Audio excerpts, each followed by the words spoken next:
Journal de Laurent Delahousse de 20h, c'est une actualité politique, mais revue et corrigée par Radio Bistrot. Voici Anne Roumanoff.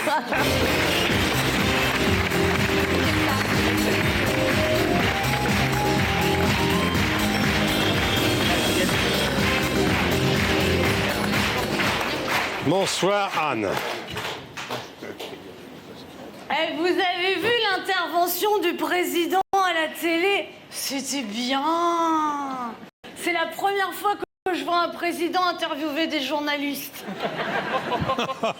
C'est le côté écolo du président. Pour ses interviews, il aime bien s'entourer de grosses légumes. Comme ça, il peut les réduire en purée.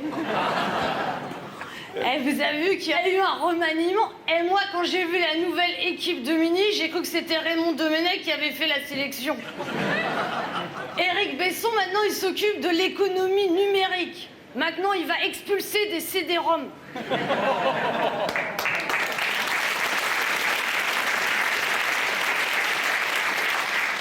Alors, ils ont fusionné le ministère de la Santé avec le ministère du Travail, le ministère de l'Emploi. Quand on sait que c'est un ex-assureur, Xavier Bertrand, qui s'occupe de ça, ça donne pas envie de tomber malade. Et Roselyne Bachelot, maintenant, elle s'occupe de la cohésion sociale et la solidarité. Mais connaissant son tempérament, j'ai peur qu'elle se mette à commander 900 millions de tentes pour les sans-abri. Alors, Christine Lagarde, elle a dit que ce gouvernement, c'était un virage à 360 degrés. Ah, j'ai pas bien compris ça. Parce qu'un virage à 180 degrés, c'est ça. Et à 360 degrés, c'est ça. Ça veut dire que tu continues pareil. Et puis, il y a Alain Juppé qui est revenu. Alain Juppé, retour vers le futur. Non mais pauvre Alain Juppé, il a pas de chance. Chaque fois qu'il est ministre, il a des problèmes à la justice. Et le prochain coup, il ferait mieux le nommer directement à la justice. Comme ça lui évitera des déplacements.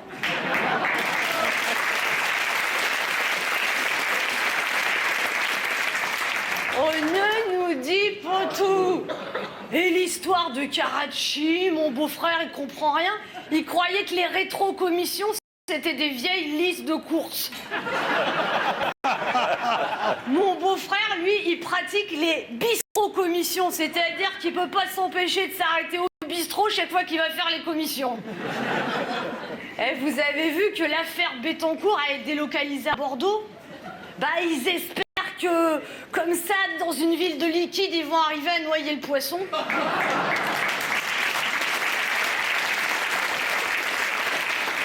À mon avis, ce sera en vain. Et puis à Bordeaux, il y a Alain Juppé. À mon avis, ils ont fait un échange. On leur a pris un repris de justice et en échange, on leur a donné de la justice à reprendre.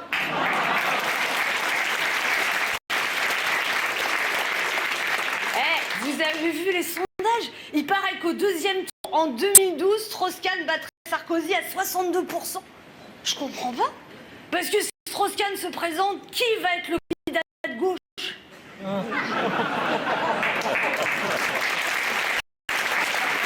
Parce que Dominique Strauss-Kahn, il a la couleur du socialiste, il a le goût du socialisme, mais c'est le Strauss-Canada Dry.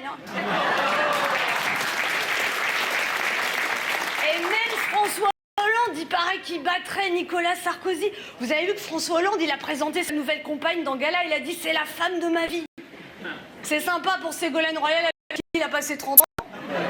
Encore un mec qui a la mémoire auto-nettoyante. Non mais je sais pas comment il se débrouille, François Hollande, parce qu'il trouve toujours des belles tulipes.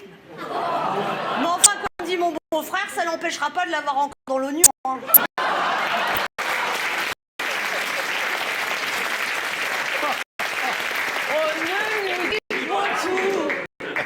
Eva Longoria et Tony Parker divorcent. Oh.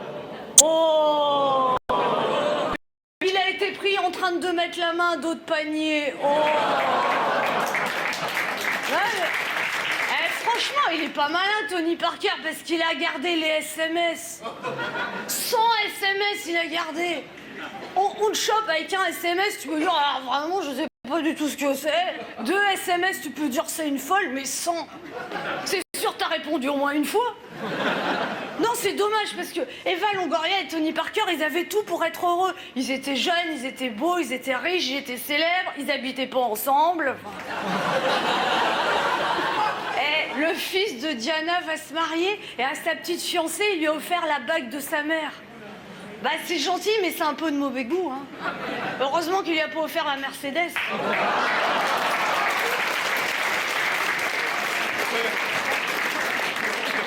Au Vatican, ils ont dit qu'ils arrêtaient de mettre le préservatif à l'index. Non, mais ils ont raison, parce que c'est vrai qu'à l'index, ça sert à rien. Hein.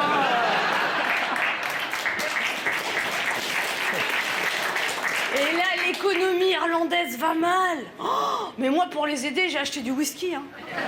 Au mois de juin, j'avais déjà acheté des olives pour aider les Grecs. Mais je vous préviens que si le Portugal va mal, par solidarité, moi, j'arrête pas de m'épiler. Hein.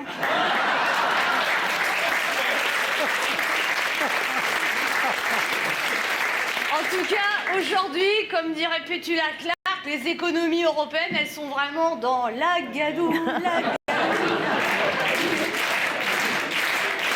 C'est pour ça, si on veut pas se laisser manipuler par les médias, il faut écouter le seul média libre et indépendant de ce pays qui réfléchit en profondeur aux événements. Je bois ça.